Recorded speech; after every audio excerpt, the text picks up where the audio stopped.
안녕하세요. 저는 작은 가게 하나 운영하고 있는 평범한 남자입니다. 나이 60줄에 들어서니 살면서 참 많은 일을 겪었다 생각했는데요.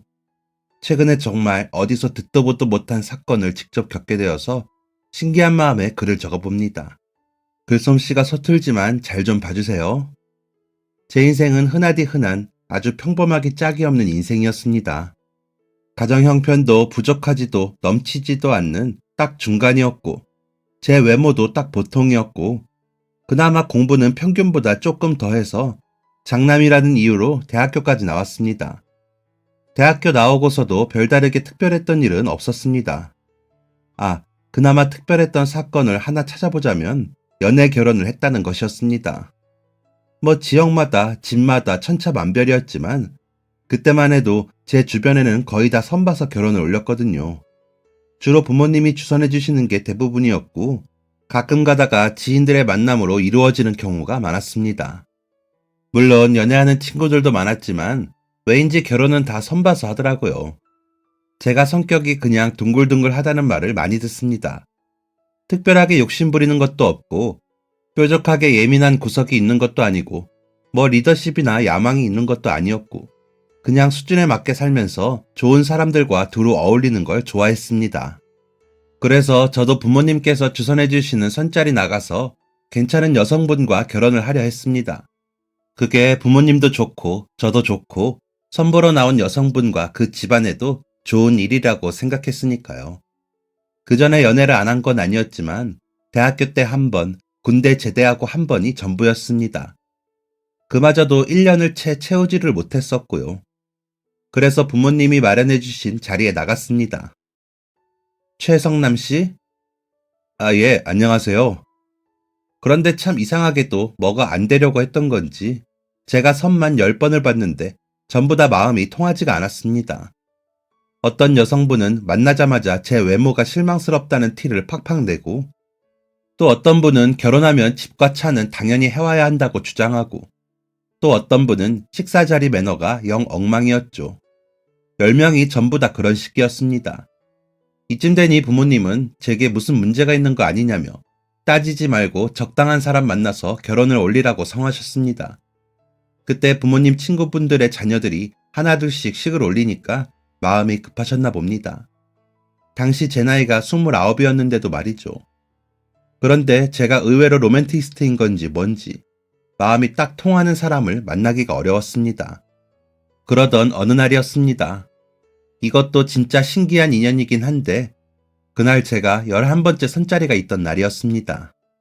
그런데 제가 초행길이라 일찍 나간다고 나가긴 했는데 약속 시간보다 1시간이나 일찍 도착한 겁니다. 어머니가 이번에는 꼭 잘 되라며 레스토랑을 예약해 놓으셨더라고요. 그런데 예약 시간이 되어야 입장이 가능하다는 겁니다. 하는 수 없이 근처에 있는 커피숍에 들어갔습니다. 제가 커피를 즐겨하는 사람이 아니라서 커피숍이 영 어색했습니다. 회사에서 선배들이 커피숍 갈 때도 뒤에서 멀뚱히 보고 저는 회사 정수기에서 물이나 먹던 사람이었거든요. 대충 자리 잡고 주문을 했습니다. 뭐가 뭔지 몰라서 가장 저렴한 걸로 시켰는데 그게 에스프레소였습니다. 그 쓰디 쓴 걸 시키다니 참나. 촌놈이나 한다는 실수를 제가 해버린 거죠. 아무튼 그렇게 커피를 기다리는데 제 주먹보다도 한참 작은 머그컵이 제 쪽으로 오고 있었습니다. 저렇게 양이 적으니까 가격이 싼 거구나 생각했던 순간이었습니다. 직원이 제 다리에다가 커피를 쫙 쏟은 겁니다. 방금 내린 커피니까 얼마나 뜨겁겠어요. 양복을 입은 허벅지가 뜨겁게 적셔지는데 그런 경험은 처음이라 정말 폴짝폴짝 뛰었습니다. 어머, 어떡해. 괜찮으세요? 아니, 잠시만요. 너무 뜨거워요. 찬물 좀 주세요. 얼른요. 다른 남자 직원이 다급하게 찬물이 든 통을 가져와서 제 다리에 냅다 부어버렸고 그제서야 저는 조금 진정이 되었습니다. 하지만 허벅지에 화상을 입은 것 같았습니다. 다리가 자기 멋대로 부들부들 떨리더라고요. 제 의지와는 전혀 상관없이 말이죠. 그래서 저는 제게 커피를 쏟은 그 여자 직원과 함께 병원으로 갔습니다. 가는 내내 그 여자가 정말 죄송하다고 하면서 눈물까지 글썽이더라고요. 바로 그게 지금 제 아내와의 첫 만남이었습니다. 그날 치료가 생각보다 금방 끝나서 선자리에는 가긴 갔습니다. 하지만 가서 제가 이러이러한 사정으로 다쳤으니 죄송하다고 하고 돌려보냈죠. 사실 식사 정도는 할 수 있는 컨디션이었습니다. 하지만 자꾸 제 다리에 커피를 쏟은 그 여자분의 얼굴이 잊혀지지가 않더라고요. 그래서 선자리를 정리한 거였습니다. 저는 그 이후 주기적으로 병원에 가서 치료를 받았고 항상 그 여자 직원분이 동행해 주었습니다. 죄송하다면서 병원비를 낸다는 것을 됐다고 그냥 병원에 같이 가주기만 하라고 했죠. 당시 제게는 그게 엄청난 용기였고 패기였습니다. 그렇게 만나다가 치료가 끝난 다음에도 계속 만났습니다. 저는 먹지도 못하는 커피를 좋아하는 척을 하면서 그녀와 카페를 다니기 시작했고 커피를 전문가 수준으로 좋아했던 그녀는 카페를 같이 가주는 저를 좋아했습니다. 나중에 자기만의 카페를 운영하고 싶다는 그녀를 보면서 결혼은 이 사람과 하고 싶다는 찌릿한 감정이 피어올랐습니다. 그렇게 1년 연애하고 30살에 결혼식을 올렸습니다. 평범한 제 인생에 특별한 것을 찾는다면 바로 제 아내겠네요. 흘러가는 대로 살던 저와는 다르게 그녀는 꿈도 많고 반짝반짝 빛나는 사람이었습니다. 그렇기에 결혼식을 올린 다음 해에 아내가 임신을 하면서 매니저로 다니던 커피숍을 그만두었을 때 더 속상할 수밖에 없었고요. 아직 배도 부르기 전인 임신 4개월에 커피숍 점장이 임신했으면 쉬어야 하지 않겠냐는 눈치 아닌 눈치를 주었고 괜찮다며 버티던 아내는 결국 임신 5개월이 되기 전에 자진 퇴사를 했습니다. 임신 소식을 더 늦게 알릴 걸 그랬어. 축하받고 싶어서 말한 건데. 이런 말을 하면서 아내는 씁쓸하게 웃었습니다. 아내 앞에서 티는 내지 않았지만 엄청 속상하더라고요. 하지만 아내는 금방 극복을 했습니다. 이왕 이렇게 된 거 태교 더 열심히 하고 아이 잘 키울 거라며 육아 관련 책도 사서 보고 집에서 운동도 조금씩 하더라고요. 외국 보니까 나이 든 할머니, 할아버지들도 커피 만든다면서 스스로 위안을 삼으며 말이죠. 아내는 임신한 그해 11월에 첫째 아이를 출산했고 그 다다음 해에 둘째까지 출산을 했습니다. 아이들이 탄생하고 커가는 과정이 정말 신비롭고 황홀했습니다. 하나의 인간이 탄생하는 그 자체만으로도 너무 신기하고 감격스러운데 아이들이 커가면서 그 감동은 나날이 커지더라고요. 그리고 그와 비례해서 가장으로서의 무게감도 점점 늘어갔습니다. 누가 그러대요. 아이 한 명을 키우는 데에는 4억이 들어간다고요. 그럼 애가 둘이니까 8억. 회사원이었던 제 월급은 평범하기 짝이 없는데 말이에요. 많이 노력했습니다. 혹시 대우가 더 괜찮은 직장이 있나 찾아보기도 했고 회사 사람들이 끝나고 한잔 하자고 할 때 이 핑계 저 핑계 대면서 빠져나오기도 했고 매일 비슷한 맛의 반찬들이 가득한 값싼 구내식당을 애용했고 아내가 첫째를 낳기 전에 담배도 끊었습니다. 부동산이나 경매를 한번 공부해볼까 싶기도 했는데 그런 거 하다가 데이는 사람을 너무 많이 봐서 그냥 관뒀습니다. 제 배포에는 맞지 않는 길이라고 생각했거든요. 그냥 남들처럼 벌지만 남들보다 조금 덜 쓰면서 살자 생각했습니다. 이런 생각은 아내도 마찬가지였습니다. 아내가 진짜 알뜰했어요. 시장에서 콩나물 500원어치 사면서 100원 깎아달라고 하고 허투루 돈을 쓰는 법이 없었습니다. 아내 옷은 항상 계절마다 두세 벌로 돌려 입었습니다. 여보, 옷 좀 사 입어. 그거 작년에도 입던 거 아니야? 이제 버리고 새 거 사. 아직 입을 만한데 뭘 버려요. 손빨래하면 5년이고 10년이고 입을 수 있어요. 집에 세탁기가 있는데 힘들게. 그래도 나는 손빨래 해야지 마음이 편하더라고. 아이들 옷도 마찬가지였습니다.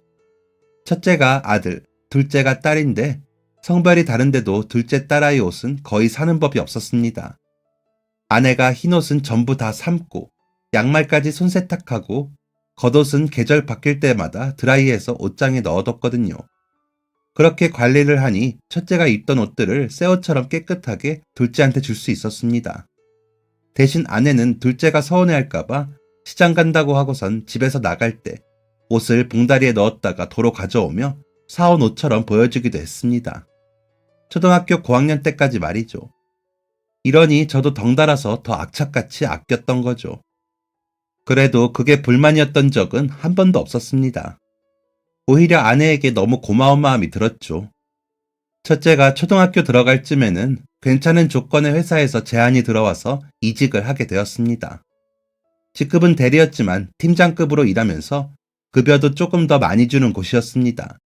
회사 분위기도 좋았고요. 상사분들도 다들 좋으신 분들이었습니다. 사실 그 시대에는 일주일에 한 번 회식이 무슨 필수처럼 이루어지고 야근에 주말 근무까지 과하게 업무를 시키는 게 보통이었잖아요. 그런데 야근도 거의 없었고 주말 근무는 아예 없었고요. 회식도 중요한 날 아니면 거의 안 했습니다.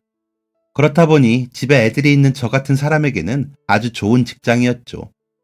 대신 그 회사에서 지키고 있는 아주 중요한 신념이 있었습니다. 같이 일하게 돼서 기쁩니다, 성남씨. 아, 한 가지 당부드리고 싶은 말씀이 있어요. 방금 말씀드린 것처럼 회사 복지도 괜찮고 분위기도 좋고 상여금 같은 것도 잘 되어 있습니다.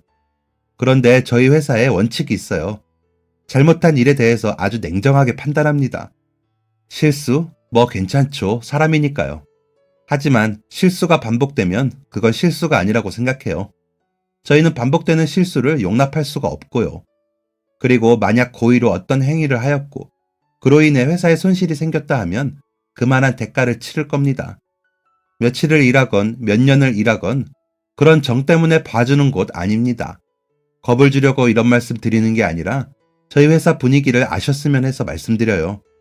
그래서 서류 하나도 몇 명을 통해서 확인을 하는 거고요.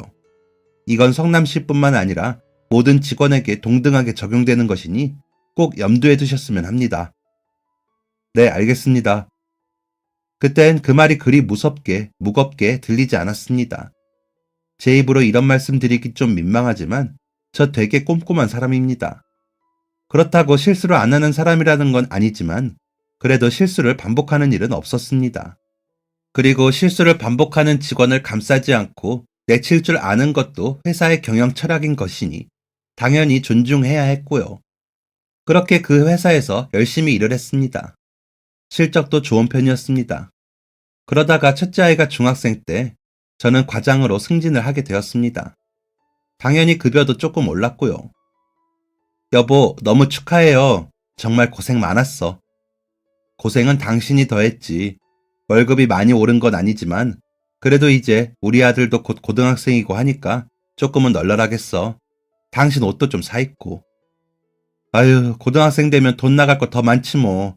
딸도 내년이면 중학생인데 더 열심히 모아야죠. 하하, 그런가? 더 열심히 일해야겠네.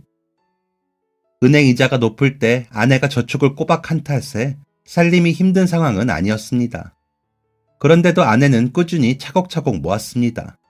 나중에 우리 노후도 생각해야 하고 애들 대학교 등록금도 내줘야 한다면서 말이죠. 아내가 열심히 모은 덕에 애들 초등학생 때 내 집 마련을 할 수 있었습니다. 물론 제 진짜 지분은 화장실 하나 정도. 나머지는 다 은행 거였지만 그래도 행복했습니다. 아내가 아니었다면 절대 그렇게 못했을 테니까요. 대출금이라는 또 하나의 무거운 짐이 생겼지만 말이죠. 그래서인지 과장으로 승진했을 때 더 기뻤던 것 같습니다. 대출금 부담도 좀 덜어냈고 그때 아들이 로봇 만드는 사람이 되고 싶다고 하더라고요. 애가 초등학생 때부터 과학에 관심이 많기도 했고 공부도 곧잘 해서 반에서 항상 1등을 했습니다. 그래서 저 과장으로 승진하고서는 아이가 좋아하는 과학학원도 보내줄 수 있었습니다. 딸아이 중학교 들어갈 때도 그렇게 가고 싶어하던 미술학원 등록해줄 수 있었고요. 그렇게 별탈 없이 직장 생활을 잘 해내고 있던 어느 날이었습니다. 아직도 기억하는데 그때 아들이 딱 고3 되던 해였어요. 그것도 3월. 아들에게 있어 아주 중요한 순간이 시작되는 순간이었습니다. 그 해가 제 인생에서도 그렇게 중요한 순간이 될 줄은 몰랐죠. 회사에 신입사원이 들어왔습니다. 제가 있던 부서로는 신입 한 명 들어왔는데 남자였고 경력 전혀 없이 대학교 졸업하고 바로 왔다고 했습니다. 머리에는 무스를 가득 발라서 단정하게 넘겼고 양복도 주름이 잘 잡혀 있고 구두에는 때가 하나도 묻어있지 않았습니다. 그리고 어찌나 경직되어 있는지 회사가 아니고 군대에 온 걸까 싶을 정도였습니다. 젊었던 시절이 생각나서 재밌기도 했고 또 제 아들이 생각나서 귀엽기도 했습니다. 제 아들도 언젠가 거쳐야 할 관문이었으니까요. 적응하기도 바빠 보이는 그 신입이 마냥 귀여워서 잘 챙겨주기로 마음먹었습니다. 항상 긴장하고 있고 말도 버벅거리고 어리바리하긴 했는데 머리는 나쁘지 않은 것 같더라고요. 그래서 직원들이 신입을 가르치는 것보다 긴장 좀 풀으라고 달래기 바빴습니다. 하지만 도통 신입의 긴장은 풀릴 줄을 몰랐죠. 그러다 어느 날 같은 부서 직원들이 출장 가 있고 미팅 나가고 회의하고 해서 저랑 그 신입만 남아있던 날이 있었습니다. 제가 마침 거래처 미팅이 있었는데 괜히 그 신입이 눈에 밟히더라고요. 다른 사람이 시킨 일인지 뭔지 한참 진땀을 빼며 일을 하고 있길래 일도 배우고 바람도 쐬라고 할 겸 미팅에 같이 나가자고 했습니다. 제가 대리일 때 거래를 성사시킨 거래처라 저랑 굉장히 친분이 두터운 곳이었습니다. 그래서 저 혼자 나가도 상관없는 자리였고 그 신입이 같이 간다고 한들 뭔가 얘기를 하거나 하는 것은 전혀 필요 없는 자리였죠. 그래서 미팅 내내 저만 거래처 사람과 대화를 나누었고 신입은 긴장한 채로 옆에 앉아만 있었습니다. 미팅이 끝나고서야 신입은 긴장이 풀렸는지 깊은 숨을 내쉬더라고요. 긴장했어? 아, 예. 뭘 긴장해. 이대리랑 미팅 몇 번 나갔었잖아. 네, 맞습니다. 그래도 과장님께? 그 과장님과 함께 나온 적은 처음이라 떨렸나 봅니다. 점심시간 다 됐는데 점심 먹고 들어갈래? 예, 좋습니다. 둘이 먹는 점심은 처음이라 맛있는 거 사주고 싶어서 좋아하는 건 뭐냐, 먹고 싶은 거 있냐 물어도 다 좋다고 하더라고요.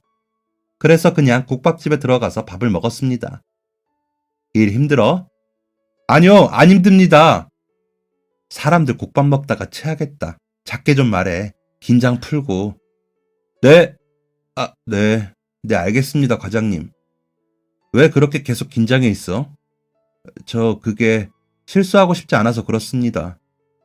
실수? 참, 실수 좀 하면 어때? 욕 한 번 먹고 고치면 되는 거지. 너무 군기가 바싹 들어가 있는 거 아니야? 그게 사실 과장님께 처음 말씀드리는 건데요. 과장님이 저희 아버지랑 많이 닮으셔서 정이 가서 조심스레 말씀드려요. 아버지? 뭔데 그래? 저는 아버지가 없습니다. 어머니랑 둘이 살아요. 아버지는 전기를 관리하시는 쪽에서 업무를 오래 하셨는데 정말 한순간의 실수로 목숨을 잃으셨습니다. 그랬구나. 하지만 우리는 전기랑 전혀 상관이 없는데도? 그게 제가 대학교 다닐 때였는데 어머니가 충격을 많이 받으셨는지 그날 이후로 몸이 편찮으시게 되었어요. 제가 또 외동이거든요. 저까지 실수로 무슨 일이 생기게 되면 어머니가 어떠실지, 여기서 실수해서 명을 달리하면 어쩌나 하는 게 아니라 생계든 뭐든 제게 짐이 많다고 여겨져서요. 실수하면 안 될 것 같아서요. 그래서 그냥 항상 긴장하고 있는 것뿐입니다. 아이고 참, 세상이 참 너무하기도 하네. 꼭 좋은 사람한테는 좋지 않은 시련을 주기 마련이라니까. 좋은 사람, 저를 말씀하시는 건가요? 그럼 여기 또 누가 있나? 그냥 한눈에 봐도 딱 보이잖아, 좋은 사람이라는 거. 고생 많았겠네. 다음에 소주 한잔 하지. 내가 살 테니. 네, 감사합니다, 과장님.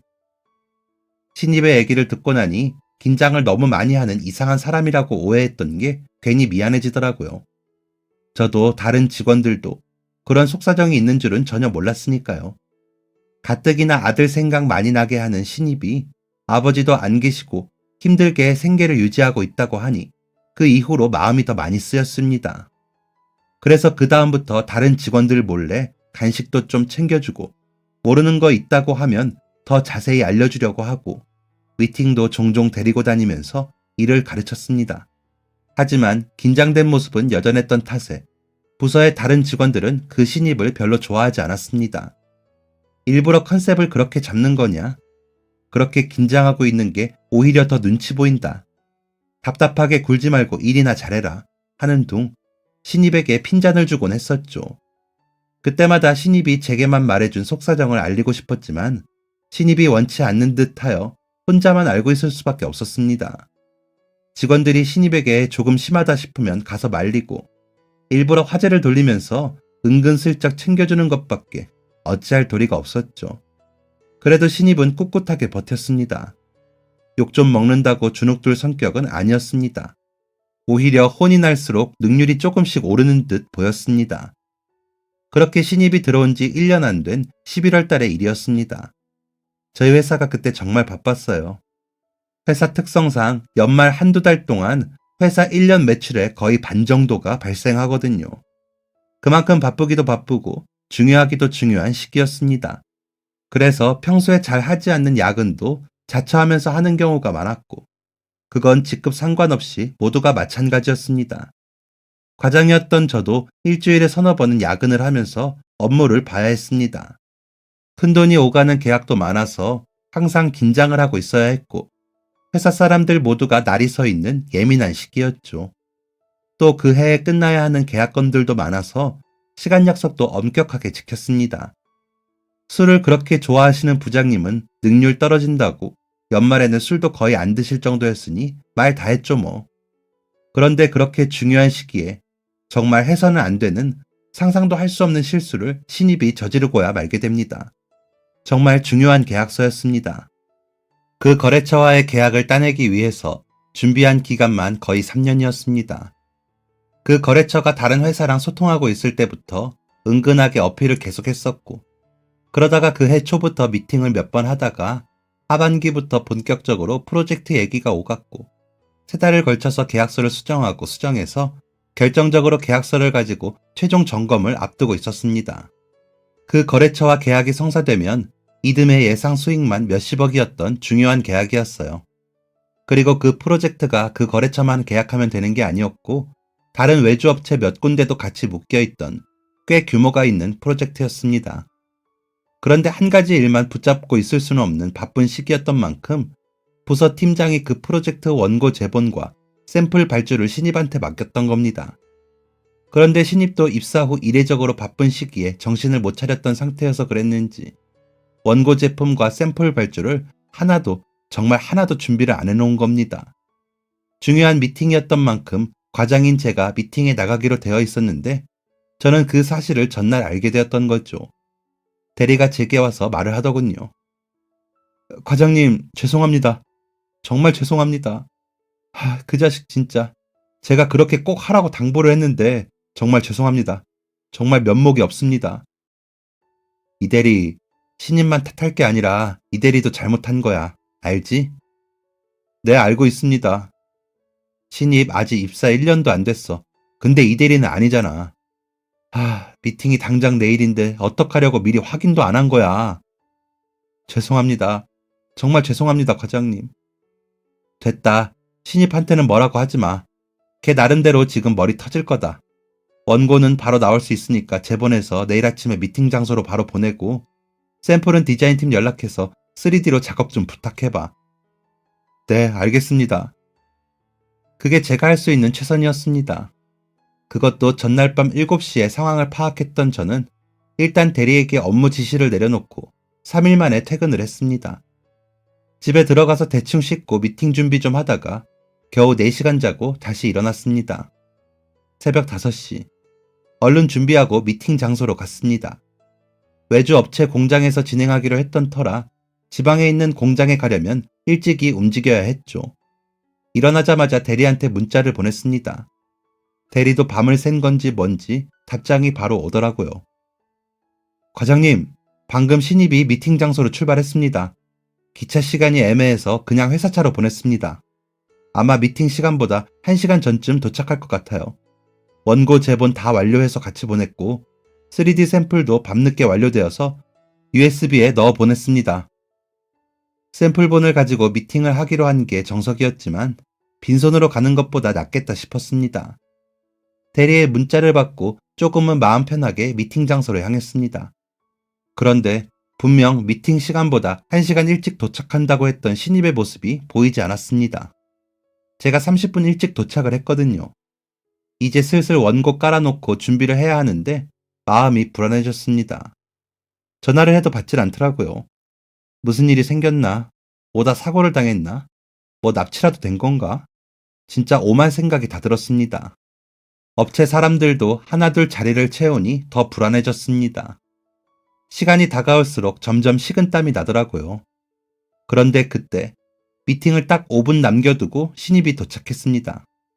땀을 뻘뻘 흘리며 원고가 들어있는 박스를 끌어안고 들어오는 신입은 당장이라도 울 것처럼 울먹였습니다.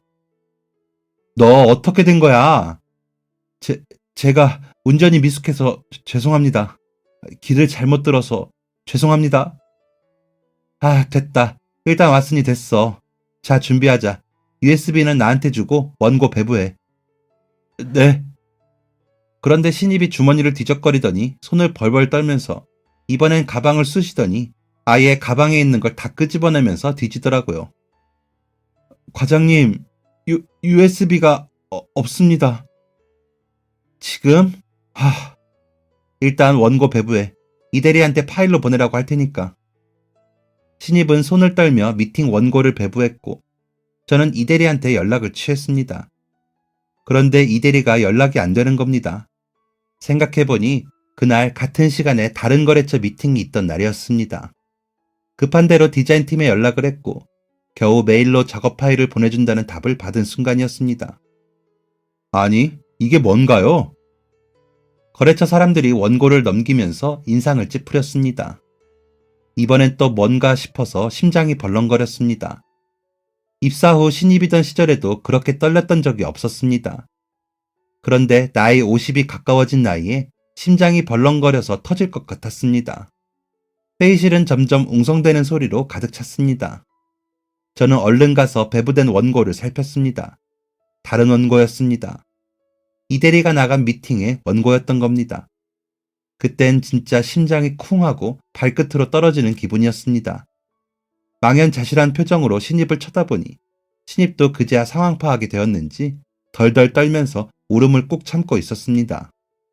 어디선가 이게 뭐냐며 언성을 높이기 시작했고 다른 쪽에서는 샘플이라도 보자고 했습니다. 죄송합니다. 귀한 발걸음 여기까지 해주셨는데 저 그게 샘플이 발주가 늦게 들어가서 저희가 그 대신해서 그 3D로 보여드리려고 준비를 했는데 이번엔 제가 등신처럼 버벅거렸습니다. 이미 저희 회사는 신임을 잃었습니다. 거래처 사람들은 모두 화를 내며 회의실을 나가버렸습니다. 저는 돌처럼 굳어버렸습니다. 신입이 제 옆에 서서 엉엉 울었습니다. 곧 이대리에게 전화가 왔습니다. 원고가 바뀌었다는, 큰일 났다는 전화였습니다. 그리고 이대리와 미팅 예정이었던 거래처와의 계약도 성사되지 못했습니다. 손실이 어마어마했습니다. 규모로 따지자면 100억에 가까운 손해였습니다. 울고 있는 신입에게 반차를 쓰라고 하고 집에 보냈습니다. 그리고 회사에 들어가서 부장님에게 이 사실을 보고했습니다. 이대리랑 신입 얘기는 꺼내지 않고 그냥 제가 실수했다고 했습니다. 솔직히 그 순간에도 정말 많이 고민을 했습니다. 내 잘못이 아닌데 내가 이걸 떠안고 가는 게 맞나 하는 이기적인 마음이 들면서 아내랑 자식들 얼굴이 어른거렸습니다. 그런데 상사된 도리로 힘든 환경에 있는 신입의 처지를 모른 척하기가 어려웠습니다. 아무래도 신입이 제게 자신의 아버지를 닮았다고 한 말이 자꾸 신경 쓰였던 것 같습니다. 자꾸만 아들의 모습이 겹쳐 보였으니까요. 화를 잘 내지 않는 부장님이 욕을 하면서 화를 내셨습니다. 그리고 곧장 이사님에게 같이 올라갔습니다. 제가 직장에서 상사한테 깨졌다라는 표현을 이해하지 못했었는데 그때 제대로 이해가 되더라고요. 이사님이 그러시더라고요. 책임을 지라고요. 나가라는 말이었습니다. 그 거래처와의 프로젝트를 성사시키기 위해 고생한 사람이 한둘이 아니었습니다. 저희 부서뿐만 아니라 다른 부서들도 정말 이거 하나 때문에 며칠 밤을 새우고 고생을 한 것이었습니다. 그렇게 중요한 계약을 2개나 깨버렸으니 제가 회사에서 떠나야 마땅했습니다. 이사님이 그간 정이 있으니 이사회는 열지 않고 사직서로 마무리해준다고 하셨습니다. 천만다행이었습니다. 하마터면 퇴직금도 못 받고 쫓겨날 뻔했으니까요. 마지막으로 이대리를 불러서 얘기를 나눴습니다. 신입한테는 절대 아무 말도 하지 마. 네? 아니, 그래도 과장님이 왜 짊어지고 회사까지 그만두세요. 제대로 된 사실을 알려야죠. 이대리, 내가 자세히 얘기는 못하는데 신입 많이 힘든 상황이야. 그냥 좀 내 말대로 해줘. 과장님, 그래도 이건 아닌 것 같아요. 믿는다, 이 대리. 그렇게 저는 12년을 몸담궜던 회사를 그만두게 되었습니다. 그리고 그 주에 아들이 수능을 봤고요. 아내에게 퇴직 사실을 말할 수가 없어서 회사 그만두고도 매일 양복 입고 아침에 나갔습니다. 그런데 제가 아내의 눈을 어떻게 속입니까? 일주일째 되던 날에 이제 그만 나가라고 하더라고요. 제가 미안하다고 하니 아내는 그냥 웃었습니다. 아들의 수능 성적이 굉장히 좋았습니다. 원하는 학교에 문제없이 들어갈 성적이었죠. 하지만 그럴수록 제 마음은 복잡해졌습니다. 아직 집 대출도 많이 남았고, 아들 등록금도 내야 하고, 딸아이도 이제 고등학교 2학년에 올라가니까요. 뭐라도 해서 가장 노릇을 해야겠다 생각했습니다. 그래서 저는 퇴직금으로 무작정 식당을 열었습니다. 무슨 생각이었는지 모르겠습니다. 그때 마음이 되게 간절했는데 친한 형님이 공무원직 퇴직하고 식당을 열었는데 대박이 났다는 얘기를 들었거든요. 그래서 그냥 정말 아무 정보 없이 무작정 식당을 개업해버렸습니다. 메뉴는 아내가 좋아하는 불고기였고 냉면도 같이 팔았습니다. 아내는 묵묵히 제 결정을 따라주었습니다. 한 번도 반대를 하거나 한심하게 보지 않았습니다. 그리고 같이 가게를 지켜주었습니다. 그런데 죽기 살기로 덤벼도 잘 되기 힘든 게 사업인데 아무것도 모르는 제가 잘 될 리가 있겠습니까? 그렇게 해서 잘 된다면 그건 너무 불공평한 일이죠. 식당은 오픈하고 1년도 채 못 넘기고 망했습니다. 정말 대차게 망했습니다. 퇴직금 전부를 날렸으니 말 다 한 거죠. 아들 등록금은 어찌어찌 아내가 착실히 모아두었던 돈으로 내고 있었는데 그마저도 식당의 일부를 땡겨 쓴 탓에 졸업 때까지 등록금을 대주기에는 무리가 있었습니다. 저는 어떻게든 돈을 벌어야 하는 부담감을 느꼈고 주변 사람들한테 물어물어 한 건물의 경비일을 맡게 되었습니다. 회사 다닐 때 월급의 반절 정도 되는 적은 돈이었습니다. 이런 말하기 좀 창피하긴 한데 저 종종 후회했습니다. 내가 어쩌자고 처자식이 있는데 회사를 그만뒀을까? 갑자기 무슨 영웅심보가 생겨서 그런 짓을 벌인 걸까 생각하면서 가끔 가슴을 쳤습니다. 하지만 어쩌겠습니까? 이미 엎질러진 물이었죠. 저는 건물 경비일을 열심히 했습니다. 열심히 한다고 누가 알아주고 월급을 더 주는 건 아니었지만 그렇게 열심히라도 하지 않으면 제가 정말 쓸모없는 인간이 된 기분이었거든요. 제가 경비일 시작할 때 딸아이가 고3이었습니다. 제가 아직도 우리 딸한테 미안한 게 있는데 딸이 그때 저랑 아내 몰래 수능을 보지 않았습니다. 알고 보니까 미술학원도 가지 않고 학원비를 다 모아뒀더라고요. 그리고 그 학원 갈 시간에 몰래 아르바이트를 했고요. 수능 끝난 다음 날 저희한테 와서 고백했습니다. 억장이 무너지는 줄 알았습니다. 너무 속상해서 화도 좀 냈습니다. 아빠가 다 알아서 해준다고 했지. 그렇게 좋아하던 미술을 왜 그만둬? 너 미술 아니면 뭐 먹고 살 건데? 그림 그리는 걸 제일 좋아하는 녀석이 그걸 왜 그만둬? 너 같은 애가 그림 안 그리면 세상에 누가 그림을 그려?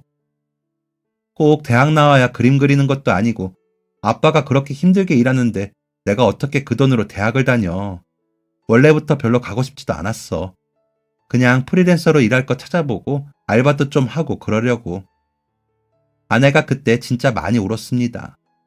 애써 웃던 우리 딸도 엄마 따라서 엉엉 울었고요. 아내가 처음으로 그때 제게 쓴소리 한마디 했습니다. 당신, 이번에는 정말 밉네요. 농담으로라도 그런 소리 하지 않는 사람이 그렇게 말하니 정말 죄책감이 크게 들었습니다. 아내가 꿈까지 포기하며 아이들을 정성스레 키우고 우리 집을 위해서 많이 아끼면서 노력했는데 나는 너무 나만 생각했구나 하는 생각이 들어 제 자신이 원망스러웠습니다. 그렇게 딸아이는 졸업을 하고 아르바이트 생활을 했고 아내도 이제 애들 다 키웠으니 뭐라도 해야겠다면서 이불 가게에서 일을 하기 시작했습니다. 몇 년 사이 크게 달라진 우리 가족의 모습에 매일 제 자신을 탓하며 그렇게 보냈습니다. 그렇게 경비 일을 한 지 3년이 되던 날이었습니다. 부동산 사장이 오더니 건물 주인이 바뀌었다고 하더라고요. 지난주에 상가 문 닫았던 날, 그날 보고서는 바로 계약했어요. 여기 원래 주인 할머니가 이거 증여할 자식 하나 없으신 분이었잖아요. 죽기 전에 처분하신다고 하더니 골머리 안 쌌고 빨리 처분돼서 좋지 뭐. 그런데 새로운 건물 주인이 어마어마하게 젊어. 30도 안 되어 보이던데. 그래요? 어디 부잣집 도련님이나 그렇겠죠 뭐. 내 느낌도 그래. 그런데 참 사람이 착하고 싹싹하더라고. 원래 부자들이 더 착하다더라고요. 그렇긴 해. 어이쿠야, 그럼 경비도 바꾼다고 하는 건 아니겠죠?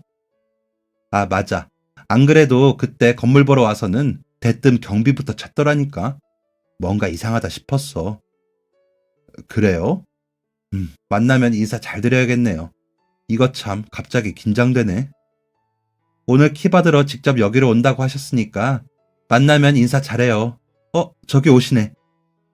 당장이라도 90도로 인사할 기세로 자리에서 벌떡 일어났습니다. 그런데 저는 제 눈을 의심했습니다. 새로운 건물 주인이 제가 아는 사람이었거든요. 절대 잊을 수 없는 인물이었죠. 바로 제가 회사 다닐 때 신입으로 들어왔던 그 젊은 청년이었습니다. 신입? 저도 모르게 입 밖으로 소리가 나와버렸습니다. 제 말에 신입은 활짝 웃으면서 제게 왔습니다. 입은 웃고 있었지만 눈은 울고 있었습니다. 눈물을 흘리고 있었습니다. 과장님! 아니 이게 어떻게 된 거야? 이게 지금 무슨 상황인 거지? 뭐지? 이거 몰래카메라 뭐 그런 건가? 뭐야 지금? 제가 정말 많이 찾았어요. 과장님, 이렇게 다시 뵙게 되네요. 저 정말로 TV에 나오는 몰래카메라 뭐 그런 건 줄 알았습니다. 그렇지 않고서야 갑자기 신입이 건물주가 되어서 나타날 리가 없잖아요. 어리둥절한 부동산 사장을 보내고 신입과 마주 앉았습니다. 신입은 신기하다는 듯이 제 얼굴을 하나하나 뜯어봤습니다. 아니, 신입. 아니지. 이제 건물주분인가? 아니, 그 전에 이게 대체 무슨 상황인 거야? 건물주라니. 집안이 어렵다고 하지 않았어? 그리고 여기 내가 있는 걸 알고 온 거야? 네, 과장님. 제가 다 설명드릴게요. 저희 집 어려운 거 맞아요. 그런데 제가 아주 예전에 군대 가기 전에 코인을 사둔 게 있었거든요. 그게 뭐 대박 날 거라는 기대는 전혀 하지도 않았고, 고깃집 아르바이트 하면서 손님들이 얘기하는 거 우연히 주워들었거든요. 그때 마침 아르바이트 월급날이었는데 돈 쓸 데도 없었고요. 그래서 정말 재미삼아서 별 생각 없이 넣어뒀는데 얼마 전에 갑자기 생각나서 확인해보니까 그게 정말 말도 안 되는 돈이 되어 있더라고요. 저 코인이나 주식 이런 거 하나도 몰라요. 뉴스에 코인 이야기가 나오는데 어마어마하더라고요. 그때야 제가 예전에 사뒀던 게 생각이 났고 빼야지 하고 확인했는데 정말 큰 돈이 모여 있더라고요. 그런데 그 돈 보고 어머니 다음으로 과장님 생각이 났어요. 너무너무 늦었지만 정말 죄송했습니다, 과장님. 저 그때는 과장님이 왜 나가신지 전혀 몰랐어요. 갑자기 그만두신 게 뭔가 이상하다고는 생각했지만 이 대리님도 부장님도 아무 말도 안 해주셨거든요. 그러다가 작년인가 이 대리님하고 둘이 술 한잔 하다가 알게 되었어요. 정말 죄송하고 감사합니다, 과장님. 제가 정말 큰 빚을 졌어요. 어떻게든 찾아뵙고 싶었는데 연락이 닿지도 않고 이 대리님도 모른다고 하셔서 그러다가 코인으로 큰 돈 벌게 되고 이제는 정말 찾아야겠다 싶어서 퇴직하신 부장님께 연락해서 과장님 근황 여쭈었어요. 불편하셨다면 죄송합니다.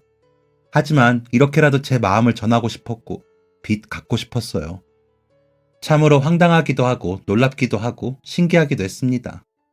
세상 살면서 주식으로 몇 푼 번 사람들은 종종 봤지만 코인으로 건물주가 될 만큼 큰 돈을 번 사람은 난생 처음 봤거든요.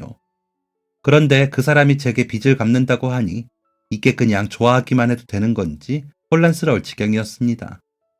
신입은 몇 번이고 고개를 꾸벅꾸벅 숙이고 눈물을 훔치면서 제게 감사한 마음을 표현했습니다. 또 그렇게 진심 어린 마음을 전달받으니까 그때 제 행동을 후회했던 제가 좀 부끄럽고 바보같이 느껴지더라고요. 그래서 그냥 빚 갚는 건 괜찮고 마음만 잘 받겠다고 했습니다. 그런데도 이 신입이 막무가내로 저를 부동산에 데려가더니 비어있던 건물 상가 1층 계약서를 써달라는 겁니다. 바로 제 명의로요. 그러면서 저한테 인테리어고 뭐고 다 해줄 테니 가게를 운영하라고 하더라고요. 월세도 받지 않겠다면서요. 그건 너무 부담스러운 것 같아서 진짜 한 달을 꼬박 피해 다녔습니다. 그런데 이 신입 아주 집요한 구석이 있더라고요. 어떻게든 저랑 계약을 할 거라면서 들들 볶아댔습니다. 그러다가 아내 귀에도 들어가게 되었고요. 평소에 남한테 손 벌리는 건 질색하는 아내인데 그때 이렇게 말하더라고요. 그냥 한번 받아요. 우리 많이 고생했잖아. 결국 아내 말대로 신입의 제안을 받아들였습니다. 이번에는 섣부르게 행동하고 싶지 않아서 아내의 조언을 많이 구했습니다. 그리고 결국 아내는 건물 1층에 카페를 차리게 되었습니다. 아내의 평생 소원이었던 아내의 카페를 드디어 차려주게 된 것이었습니다. 아내가 딸이랑 같이 상의해서 열심히 기계도 고르고 인테리어도 꼼꼼하게 체크하면서 눈을 반짝이는데 연애 시절 보았던 빛나던 아내의 모습을 다시 보게 된 것 같아서 신입에게 너무 고맙고 뿌듯하고 미안한 마음까지 들었습니다. 아내와 딸은 카페를 운영하고 저는 계속해서 건물 관리 일을 맡게 되었습니다. 경비는 다른 사람을 두었고 저는 건물 안전에 관련된 것들을 전담하게 되었어요. 그전에는 관리가 잘 되어 있지 않아서 보수해야 하는 부분도 있었고 보완할 부분도 있었거든요. 그렇게 관리를 하면서 월급은 거의 몇 배로 받았습니다. 이제는 건물주가 된 과거의 직장 후배한테 월급을 받는 입장이라니. 솔직히 민망하긴 하잖아요. 그런데 신입도 그걸 알았는지 먼저 이렇게 말하더라고요. 안전 관련해서 일해주시는데 이 정도 보수는 당연해요, 과장님.